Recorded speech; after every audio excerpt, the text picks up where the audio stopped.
आसन्न अदिनिया रथयात्रा को नहीं मुख्यमंत्री भीषण क्षोभ प्रकाश करछंती महाप्रभु जगन्नाथ सबु सही जाती किंतु कहार अहंकार सही नाहंती जी परंपरा और रीतिनीति भांगुछंती तांको कथा जगन्नाथ बुझिबे इस्कन जगन्नाथ संस्कृति भांगिबारे लागिछि शंकराचार्य गजपति महाराजा और श्रीमंदिर प्रशासन एने बारंबार उद्विग्न प्रकाश करुछंती ए क्षेत्र में 4.5 कोटी ओडिया जहां निष्पत्ति नेबे ताहाको आमे पालन करिबु बोली मुख्यमंत्री कहछंती।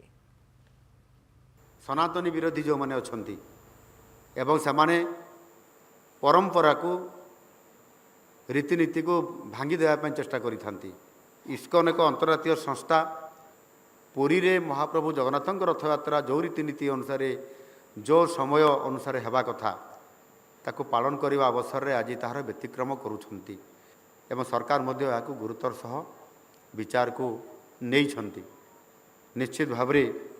ये बाबद आवश्यक जहाँ पदक्षेप नेबा कथा 4.5 कोटी लोकंकर भावना को लेकर जो निष्कर्ष बाहर 4.5 कोटी ओडिया जहाँ कहे से आधार में आम सरकार से आवश्यक पदक्षेप नेबापी प्रस्तुत अच्छा।